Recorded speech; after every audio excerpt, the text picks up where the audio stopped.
Good afternoon, I am Michael Shannon, the conductor of the Texas Voice Choir.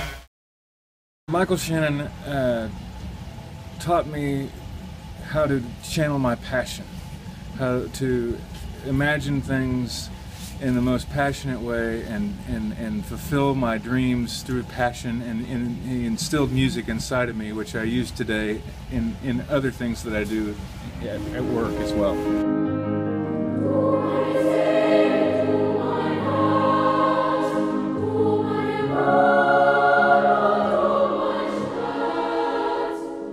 The beauty of the organization at that time is, and I'm sure they were well aware of it, as a boy it was something that I barely understood, and now as a professional musician and adult, now I understand just how this incredible balance that was achieved among all of them. But from Michael specifically, there was a piece, Gott in der Natur by Schubert, I want to say, that he dangled in front of the tour choir one year, and we read it down, and it's this powerful it's really rousing, exciting, and he didn't let us perform it because it didn't meet his standards that year, and that was huge to me, and that's something I think about now as I perform with groups. And as I decide what I'm going to prepare and share with groups, I think about the standard that he was teaching all of us by saying, you know, it has to be the highest.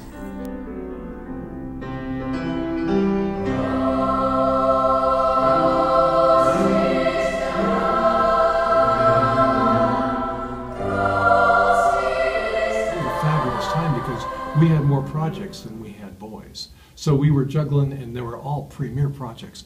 Fantastic. A bunch of you ran off to Australia to stay for 7 weeks. But at the same time, there was this pressing engagement, which was something we'd never ever had before, which was to sing a summer season with Santa Fe Opera. And it was a role that had never been performed in the United States, hadn't been done in Europe for years. And one of the reasons was that it required basically a team of Wagnerian boy choir singers. Wagnerian meaning a bunch of huge voices. So we took a dozen guys out there and sang for Santa Fe Opera, which is first rate. Power. Whoops. There, here we go. 2, 3, and. Now, part of the problem with that, I think, is not the clear focus.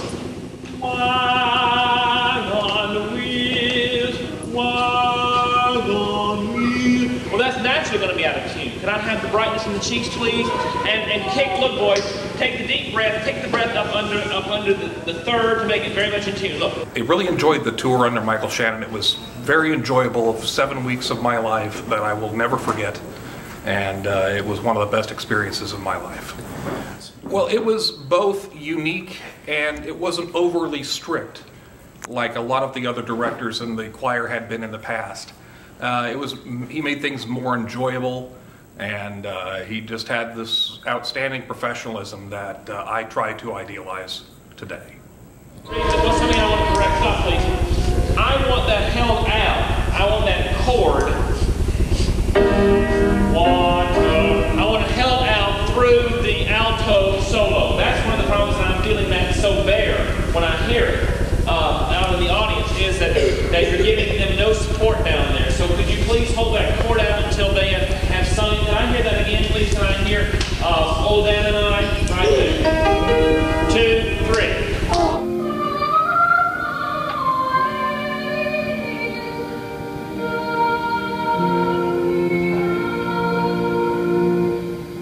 Memory of Michael Shannon. I had just sung the theme song from Camelot at the Tyler Rose Festival and completely forgot my words halfway through, and just kind of stood there and made up things. And after I got off stage, he came up to me and told me that that was all right. It was the first time you'd done this. It's okay. And you still have a lot of talent, and I believe in you. You have people have gone out and become, you know, they're opera singers, they're, you know, lawyers or doctors. They're passionate about what they do. And I think the boys choir helps make you become a passionate person and love that. And of course, love of music. Music makes the world go round. One of my favorite songs that I've ever performed or was able to perform was There Is Sweet Music by Michael Shannon, because not only is it an amazing song, an amazingly beautiful melody. To put it in perspective, personally, I went from just dilly-dallying on the piano and playing for my family to performing on very large stages, in different parts of the world, all within a matter of a few months. That would not have been possible in any other way, unless similar circumstances had arisen. I mean, to me, it was like having this whole group of friends that was really my brothers, and just all of us together having fun, really in almost every moment of every day. And I lived in Dallas, so I had the full hour bus ride to school, the Great Hall every day, then spent all day singing and going to school with my brothers, and then driving home for an hour in traffic, oftentimes having to be in traffic for 2+ hours, and just finding fun things to do with each other during that time. The choir itself was the most positive thing of my childhood. Never really gave a care about anybody after I left high school, or junior high for that matter. And in fact, I really don't stay in touch with anybody in any of those schools now, but the alumni of the Texas Boys Choir I'm still friends with today through social media and other sources. I really enjoyed Michael. He was a great director. I really enjoyed him and had fun doing it. I got into the choir because, like a lot of kids, they wanted to be a star. I wanted to be a music star, some people wanted to be a sports star. And when I was in the prep choir, Michael Shannon and Jack White allowed me to go to a recording session they were doing for a record called Why Not Bunnies at Christmas. And the fact that I did not have the training, was not ready to be in the choir, they allowed me to see it. They allowed me to be a part of something that I thought was just a dream, that friends of mine at school said, that's not for you, that's for people in Los Angeles. It allowed it to be tangible. And it allowed it to be something that when people would say, you can't do that, that goal's too high, the bar was never too high, thanks to them. I don't think I would be able to do easily half of what I do today, touring all over the world, performing, if it wasn't for Michael Shannon. Mr. Shannon taught all of us discipline, beautiful, beautiful things when it came to music, and he put a lot of heart behind things. Pretty wild, the level of professionalism that we had in rehearsal with a bunch of 9, 10, and 11-year-old kids. This was not a glee club choir. This was a professional choir. And that's one thing about Mr. Shannon that we've talked about in the past couple weeks as we've worked on this project, is that he didn't really treat us like kids. He treated all of us as professional musicians, and he expected that level of professionalism from us. But watching the rehearsal footage just kind of brought it all back, and looking at it as an adult and trying to imagine, other kids living up to that and other kids participating in it, it makes it even that much more extraordinary, I think. And I was performing in the Casa Mañana Oliver production, and we were doing this performance somewhere, I don't remember where, but I had done something or said something, and I remember him always saying that he always said, you don't want to be the class clown. And his last words to me were, I expected better. And I think that I expect better from you, and I think that that's something that's stuck with me, not as a negative thing, but as a bar that I am always holding myself against throughout my life. the camaraderie, the family that we all felt. And I think Michael Shannon had a lot to do with that, because it wasn't whether or not he was always like a father figure to us. It was the fact that he told us that, you know, we had to rely on each other, you know, that we had to have each other's backs in order for us to create something that was going to be completely remarkable. It says that we would do not just the music, but, you know, with choreography, costumes, you know, all of those things, you know, staging. I mean, it was a whole lot more than what we were used to. You know, we had come from doing something kind of similar, but it wasn't as, I don't know, I guess it wasn't as intensely produced as what we did in the Texas Boys Choir.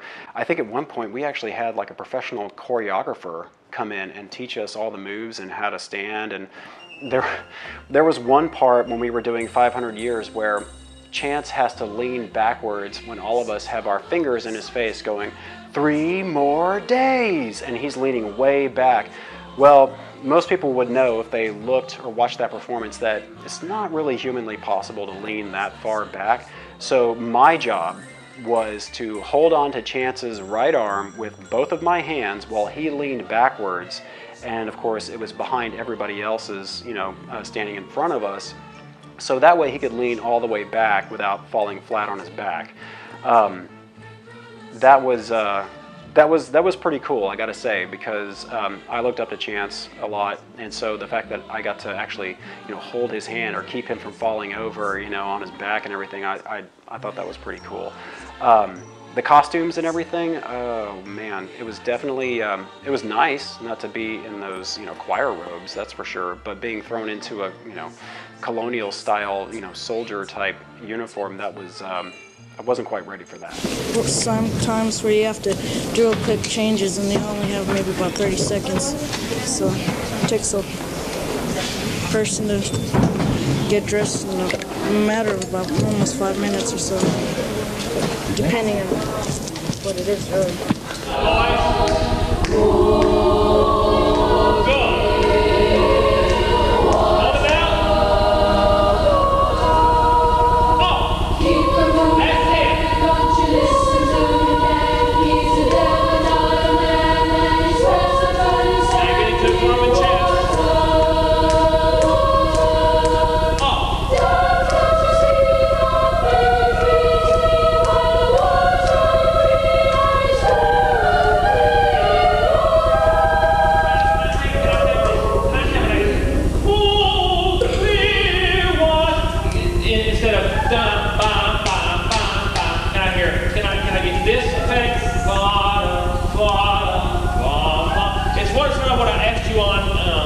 On the word in the shoe, but I want the same effect.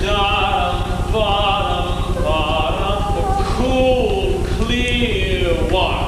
Okay? We don't want to hear the back off of that. We want to hear the first thing. Cool, clear water. That was absolutely excellent. Can I hear from Dan? Can you see? 3, act.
Auditorium, he was going through the all of this chemotherapy and was not always there for our tour choir years.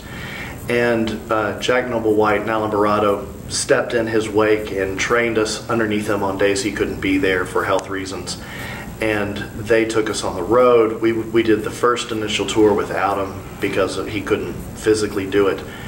But when he stepped in and we did our dry run for the Kennedy Center, he walked out and we all gave him just such tremendous respect. And he looked at us, he raised his baton the first time he walked out, which was for the second number, and it was for the Vidmung. He just looked at all of us and smiled, and we all just went, "It's going to be okay. It's going to be okay."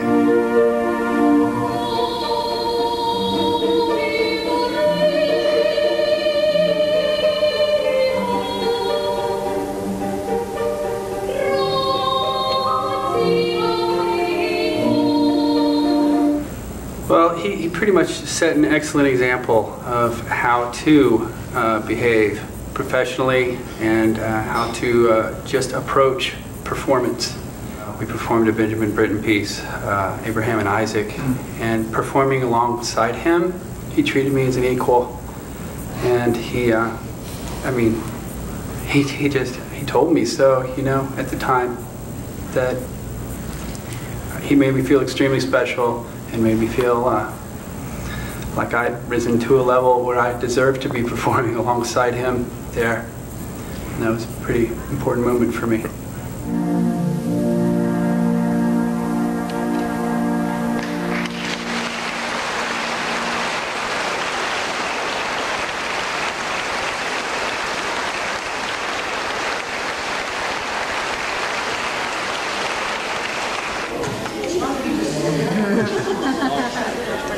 Always a bridesmaid, never a bride.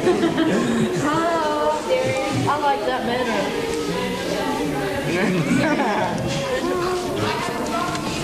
So when I got the call from Gary about doing this project, and specifically because we were doing it in honor of Michael Shannon, before we even got together to do it, it was one of those things where it's this instinct inside of me said, you know, you may not feel like you're up for it, but you need this.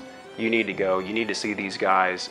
They're coming in from all over. You haven't seen them in over 20 years, and we're going to sing a song that we've sung so many times, even if it was so long ago. It's like putting puzzle pieces back together. It just fits. And the really interesting thing, the really amazing thing was when we put those puzzle pieces together, it was the exact same picture that we had made, you know, decades ago. If I could say one thing to Michael Shannon right now, it would be that I love you and thank you for what you gave me. I just remember that was my favorite song to sing, There's Sweet Music, when I was in the choir, and now today to hear it once more with all the same voices that sung it, it's just truly magical. A sense of melody, for sure. I mean, that, just today, getting to revisit that was incredible. Oh, I would have hoped that he had continued to compose. I really seriously believed in his ability to write for the voice. It really was first class.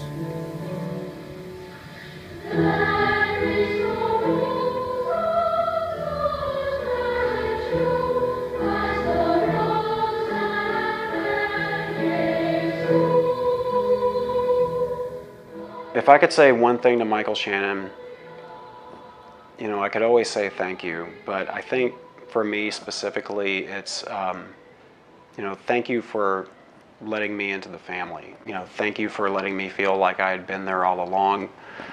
Thank you for letting me feel like I wasn't an outsider, that I was part of a community, a brotherhood. And thank you for pushing me.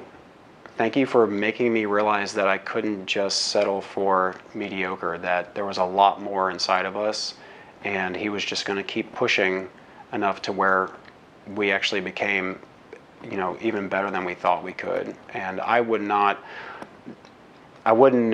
that I was capable of pushing myself like that if it wasn't for Michael Shannon. He gave me something that I use to this day. I mean, if I had never worked with him, if I had never met him, I wouldn't have that kind of persistence. I wouldn't have that kind of drive. So Michael Shannon, thank you. You have a big hand in who I am today, and I really, really love you for that. But I would say well done. This project is a testament to his legacy. Look at how many people want to be involved. You know, we didn't have to try and track people down to do this. Word got out and people wanted to do this because of the gratitude that they felt. But if you look at the lasting legacy of Michael Shannon, it's in the lives and it's in the professions and in the daily activities of all of the kids that he had interaction with.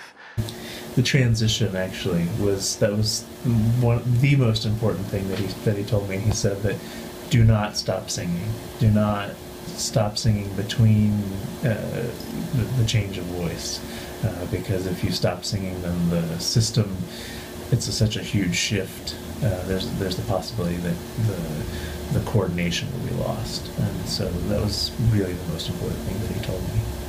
If I could say one thing to Michael Shannon today, and I think I speak for almost all of us, is we love you, we miss you, and thank you. I want to say thank you for